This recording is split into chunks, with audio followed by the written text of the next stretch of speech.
Hi, welcome to another Geordie Giant Veg. Like I said on my last video, I was going to be showing you how to do an AirPot. I was thinking about getting a couple for to put my cucumber in and my giant tomato, so I got three, and I'm going to put two of my Shirley tomatoes in to see how they get along. And sorry, no I'm not. I'm going to put one of my Shirley tomatoes in.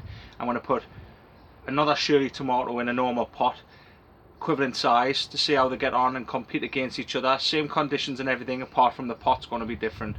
My other pot is going to be a large tomato of the McCoy seed, and in the other last pot will be a cucumber, I believe a cucumber anyway. I won't be putting them all on today, I'll just be showing you one. This video is just to show you how to basically construct the AirPots, because they can be a bit fiddly to do. So I've been looking at the instructions and I think I've got it right and I know how to put them up. I'll just show you that quickly now. Each AirPot comes basically with a set of instructions. Really easy to follow, as you can see. You just got to get the thing the right way around, the right way up, and put the base in the right way around and secure it with the pegs. It comes in 3 bits basically, each AirPot. It comes with a base. The AirPot I'm going to be making today is a 38 litre. Yeah, 38 litre, and it's advised that for garden extra large, the perfect container for prize winning leeks and onions. It is also ideal for patio fruits and trees. So you need a big pot when you're growing big tomatoes, so I thought I'd go for this one. So to start off, this is the bottom that goes in the base. Here's the side, which folds up. We won't do that in a minute. You've got to look at the top. All these ripples, there's 3 that all have holes in it, you can see all the way down. But these at the top, there is 3 of the spikes which don't have holes in. And they do all the way down to one side, but like I say, the ones at this side don't. That is your top. The reason that there isn't holes in the top 3 is because when you're watering, the water will just pour out. If you have it upside down, the water will just pour out the holes at the top. So this is when you fill it up with compost all the way to the top.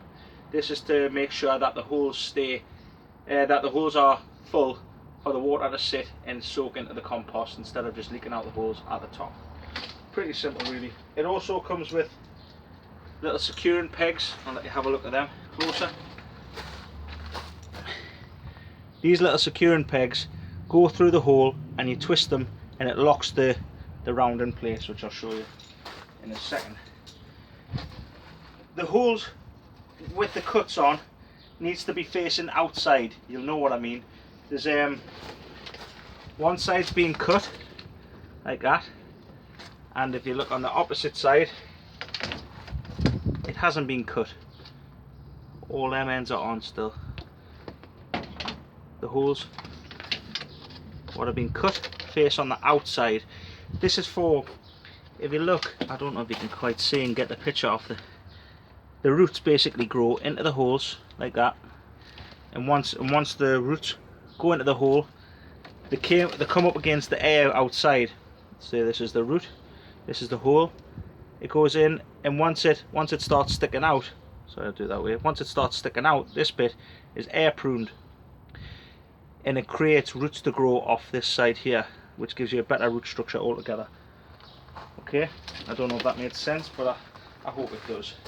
So you basically lie following the instructions here. You lie it down. You want the top 3 cones facing away from you, which haven't got the holes in. You get your base, and there's 2 sides to the base. One has like a large disc lump in the middle. The other side has like a grill sort of thing on it. The grill faces down, so that's the bottom. The compost sits on here. And you come 3 holes up. So you count 3 little knobbly bobbly bits up, and you basically roll it. You roll it on to the base. Make sure you've got them aligned properly and it's nice and tight. onto the base, like that. You put your first peg in the top, the first spare top hole, it just twists in. Like that. Quite tight fitting, but keeps it secure nonetheless.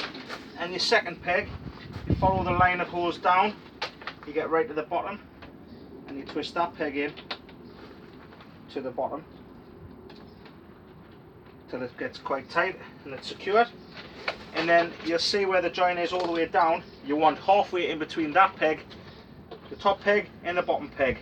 So you put this new securing clip roughly in the middle, secured tight, and there you go. There's your AirPod. Solid, very robust. You can just tell they're going to last a while, and it gives it a bit of a step up at the bottom. If you can see the shelf, allows the air to get in and prune the roots there for a better root structure. Okay, see us in the next little bit. I'll have it filled up with compost and ready to plant out one of my Shirley tomatoes into it. I'll see you in a second. Welcome back. That's me done. I've finished planting up the Shirley. Something when you always remember to do when you're planting up is always stick the label in. I know you threw it away there, so make sure your label stays in. What I've been advised is with the AirPots is to make sure you give it a tap so it fills all them holes up. You want all the holes filled with your compost. I use a good quality compost. You can use cheap stuff if you want, but well, what I'm trying to say is you get out what you put in. If you buy cheap compost, cheap plants, cheap seeds, cheap pots even, you're not going to get the best results. So when someone down the road comes up and they've got a massive truss of tomatoes and you're saying, how did you get that? And they say, oh, I've just grew it and blah blah. Don't judge your results off their results, because the chances is they may be putting a lot more additives in, things like that. So basically, yeah, you get out what you put in. When you're potting up into the AirPots, you've got to make sure that the compost is really compacted into all the little holes all the way down. Because if it's loose, when you water, you'll lose quite a lot. Well, not a lot, but you'll lose some compost through the holes gradually if it's not compacted down. And obviously, when you lose compost, your pot's going to settle and sink slightly. You do have to keep topping up anyway your compost now and then, because you will lose slightly a little bit, but not too much, as long as it's kept moist and compact. Yeah, so that's it done, ready to go in its home for the next couple of months. Hopefully I'll get some beauties out of this. I'm hoping to show some of the Shirley tomatoes from this in my local show. I'll be showing a truss of tomatoes, and hopefully it'll come off this one and not the normal one, and prove us right that the AirPots are a fantastic system and that they're going to work for me. Next year, if these AirPots work like I think they're going to, I'm going to be using them on all my quality onions. I might even try a couple more giant onions next year.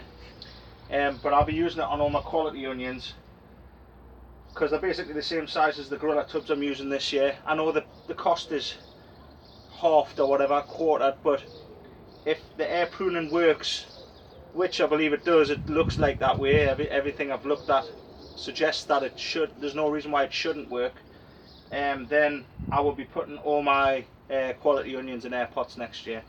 Fingers crossed, if I can afford them, that is.